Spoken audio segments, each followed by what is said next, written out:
Mardi 11 février 2025, au lendemain de l'élimination de Benoît, dont n'oubliez pas les paroles, Nagui est revenu sur son départ, survenu après son choix de ne pas bloquer des paroles. Après 111 victoires et une cagnotte de 746 000 €, Benoît était éliminé de N'oubliez pas les paroles, lundi 10 février 2025. Le lendemain, Nagui était de retour sur le plateau accompagné de Nelly, celle qui est parvenue à prendre la place du plus grand maestro de l'histoire de l'émission diffusée sur France 2. Sa défaite est intervenue après une gaffe de Magali Ripoll. Au cours du programme, la choriste a révélé, par erreur, certaines paroles que devait normalement trouver Benoît. Même s'il a bien entendu les mots qu'il devait normalement chercher, il a estimé que ce n'était pas fair-play et n'avait donc pas bloqué les paroles qui auraient pu lui rapporter 50 points. Il faut rajouter à la grandeur des victoires, à la grandeur de la somme, la grandeur de l'élégance. Ces 50 points auraient forcément changé l'histoire.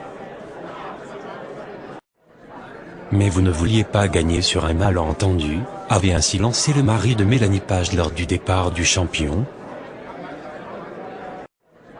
Le lendemain, Nagui a tenu à revenir sur cette affaire. Nagui assure à Nelly qu'elle n'a pas volé sa victoire. Je tiens à dire que la situation qui s'est passée hier prouve encore une fois la gêne de Magali, dans un premier temps. Mais il n'y a aucune gêne. C'est arrivé des centaines de fois sur ce plateau, que ce soit par le public ou par des gens du groupe, qu'il y a comme ça des paroles qui arrivent alors qu'il ne fallait pas les dire, a-t-il rappelé dans un premier temps. Mais l'animateur de France Télévisions a ensuite voulu rappeler que Nelly n'avait en rien volé sa victoire. On a tous vécu l'élégance de Benoît. Je ne voudrais pas qu'on oublie l'élégance de Nelly, qui lui a dit plusieurs fois « Vailly, bloque les paroles, c'est bon, il n'y a pas de problème ». Et effectivement, il n'y a vraiment pas de problème, a-t-il lancé sous le regard bienveillant de la nouvelle maestro. Ce qui devait arriver un jour est arrivé hier. C'est grâce à vous et à vos 1000 chansons apprises par cœur, a ajouté l'animateur.